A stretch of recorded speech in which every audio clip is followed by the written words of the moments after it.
Can you or should you dry fire your rimfire firearms? That's the question I'm asking in this video, and I don't have a definitive answer. But I do know that I have dry fired my rimfire guns hundreds and hundreds and hundreds of times, and have not encountered any problems with extraction or ignition of the cartridge. So I'm wondering, at what point have you dry fired your rimfire too many times and it's somehow damaged and it no longer works? Because if I can dry fire my rimfire firearm and it never has a problem, but it's somehow hurting the gun, but it's not a problem that I know or can recognize, I don't feel it's really a problem. Okay? There's a whole school of individuals out there, a whole group of individuals out there who subscribe to the "thou shalt not dry fire your rimfire guns ever under any circumstances." Okay, they're extremely vocal. I uploaded one of my first videos I uploaded about a year and a half or 2 years ago was on a Smith & Wesson model 617 revolver. That's a 22 caliber revolver. And in one of the videos, I dry fired it a couple times, and people freaked out and they got angry with me. And it's consistent. I get 2 or 3 messages a week, sometimes more than that, sometimes less than that, but consistently around 2 or 3 messages. Many of them are very polite. Oftentimes they're not polite, and they're like, "You're stupid, you shouldn't dry fire your rimfire pistol." And I did have problems with that pistol, and I did send it back to Smith & Wesson a couple times. They ended up sending me a brand new, different firearm. Completely different gun, chambered in .357 Magnum, without me having to pay for anything. And Smith & Wesson looked at the gun and didn't feel that I had damaged the gun, just that the gun was a lemon from the beginning, that it had problems. But I get these messages constantly, "You shouldn't dry fire your rimfire gun."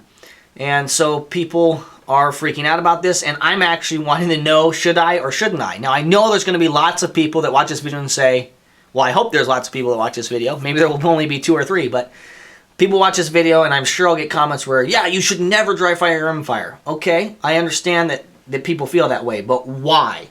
And I would really like somebody to show me a video, upload a video of a rimfire gun that they've dry fired too many times, and it has hurt the firearm and it's not working properly anymore. Okay? Some of you who may not know a lot about firearms but have found this video may want some descriptions here of what a centerfire and a rimfire cartridge are. So I'm going to show you that. Okay? This is a rimfire cartridge. This is a 22 Magnum, 22 long rifle, which is a more common round, or 17 HMR, function exactly the same way. There are some other rimfire cartridges, but 22 long rifle and 22 Magnum and 17 HMR are probably the most popular. This cartridge has a rim on it right there, all right? And when you fire that cartridge, the firing pin strikes the rim, okay, and ignites the primer that's in there, and it looks like this once it's been struck. Okay, you can see that it's bent down that rim a little bit. You can't reload rimfire ammunition, and it's basically very inexpensive to produce, and so you wouldn't want to. Okay, let me show you what centerfire ammo looks like. This is a 45 ACP pistol round. Okay, and there it has the primer in the center, and the firing pin in the gun is going to strike that primer. This is a 30-06 round, and you can see there it's been struck. And that's the primer was ignited and the powder burned and fired the projectile out of the barrel of the gun. Okay, so that's a centerfire cartridge, unshot here and then fired here. Okay, so there are some differences in the gun's makeup where the firing pin is striking, right? And that's, I think, where people feel here. On the centerfires, the firing pin is just kind of going into open space. I believe people feel on the rim fires that because it's striking the side of the cartridge, it can somehow harm the metal of the gun as that firing pin strikes. My problem with this whole debate is that I have dry fired the living daylights out of my rimfire guns. Not this one here. This is a 22 Magnum. This is my friend's. He subscribes to the "thou shalt not dry fire rimfires." Okay, that school of thought. This is my gun. This is a 1022 takedown. And what's interesting to me is it's a rimfire, right? Make sure there's nothing in it. Okay.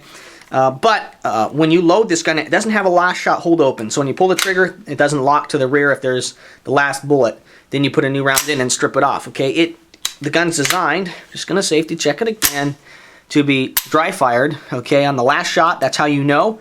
You drop the magazine, you put a new mag in, charge the charging handle, pull the charging handle back, pull the trigger again.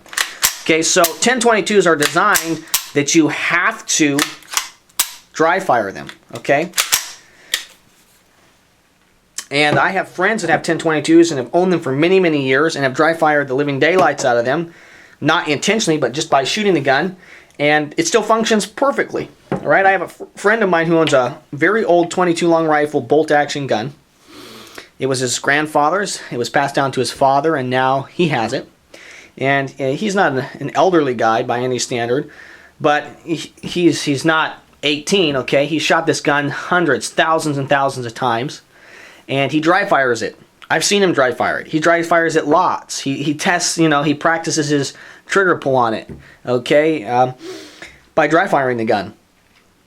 And it works flawlessly, and it has no problems, and he hasn't done anything to fix that gun. And that's an old Rimfire gun. We're probably talking 60 years old, 70 years old, and I'm sure the people, his grandfather dry fired it, I'm sure his dad dry fired it, I've seen him dry fire it lots, and he still has no problems.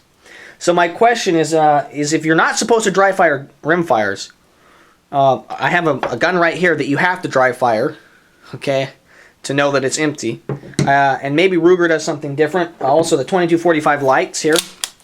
This is a 2245 light, but the 2245 family of pistols or the Mark III family of pistols. This is an empty magazine, okay, empty chamber. You have to insert the magazine in order to dry fire the gun. But in order to take this gun down, in the manual, Ruger expects that I'm going to point in a safe direction, okay? That you're going to dry fire. Let me do that again, okay? Now people are cringing that thou shalt not dry fire. People are having a fit. But the reality is you have to dry fire these guns, the 2245s and Mark III family pistols. You do.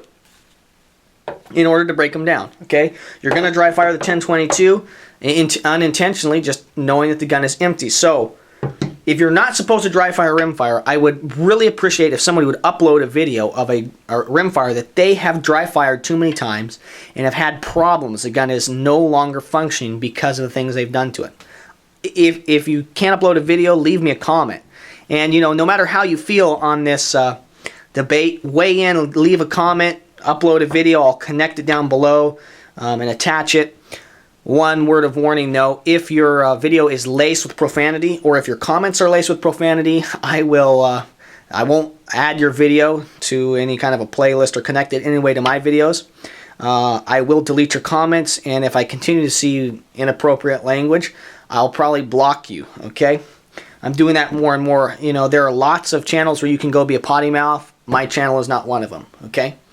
I don't think it's polite or appropriate.